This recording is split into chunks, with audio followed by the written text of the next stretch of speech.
Salam alaikum YouTube, what's cracking? It's your angry biracial back with another video. Yo, your boy got this bad cold today. And I know I look like it, man. I look like straight donkey doo-doo and I feel like it. But I got court today. So I'm driving downtown to go to court. If y'all don't remember, my foster son was recently taken out of my house for essaying two of my daughters. I did an entire video about it called Predator in My Home. There's been a lot of updates, but I haven't really been wanting to talk about it too much, you know. I spoke with a detective and he pretty much told me that he's gonna get off scot-free. And the only reason why is because he's a minor, and in the state of Ohio, it's extremely hard to convict a minor of anything outside of unaliving somebody, which really pisses me off. So if you're a minor in the state of Ohio, you can get away with just about anything. Even premeditated grape and SA. This boy knew exactly what he was doing. The fact that he waited until I was asleep, or my wife was asleep, or I was at work, to force my daughters in the fucking closet, and, and do what he did to them, speaks volumes in itself of how he planned this. But they gave him a public defender, and they entered a plea of not guilty. And today is the first day of the trial. And to make all this shit even worse, DCF called me, or the Ohio Department of Children and Families. And they said they want to reunify him with my family. Meaning they want him to go back into my home with my daughters. My daughters that he fucking violated, that he SA'd. I hung up on that fucking worker. He is not coming back to my house. He's not even my fucking kid. I did him a favor by taking him out of the system and giving him a home. And in return, he violates my daughters.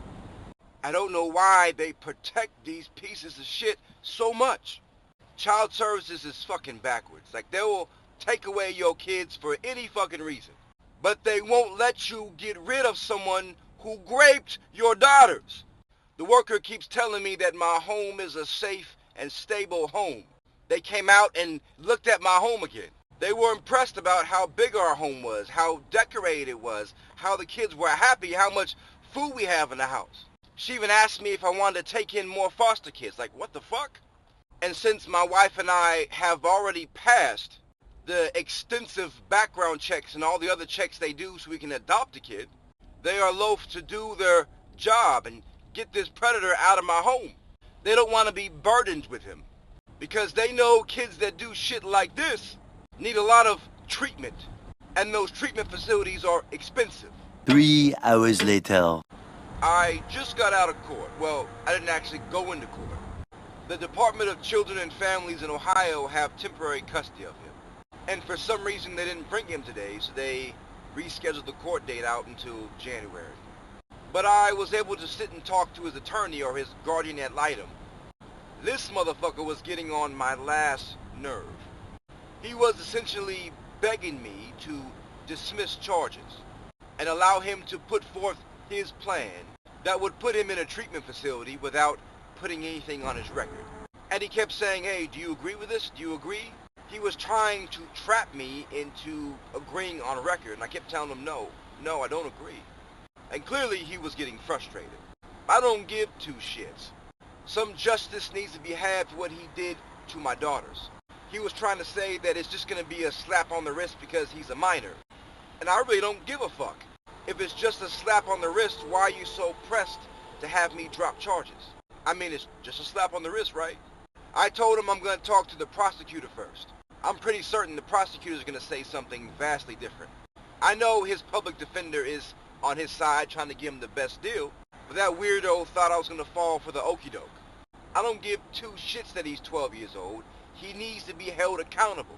And if they don't want to charge him for the SA and all the other shit he did, and they want to charge him with something else that's going to be on his record for the rest of his life, then so fucking be it. Something needs to happen that will follow him for the rest of his life. He needs to be held accountable. And these fucking courts continue to coddle these sexual predators. And then this motherfucker try to say, well, it happened about a year ago, so you know, we should just kind of just let it go. It took everything in my power not to deck this motherfucker in his face. The fact that we're in a courthouse surrounded by cops and prosecutors and shit played a big part in me restraining myself. I don't give a fuck how long ago he did this shit. The fact is, he raped my daughters, and he needs to rot for it somewhere. A'udhu billahi, man. The prosecutor is at lunch, so I'm gonna call her and leave her a message and see what she has to say. But that's my update on this. I'm not feeling good, so I'm about to go home and lay down. Love y'all. Be safe.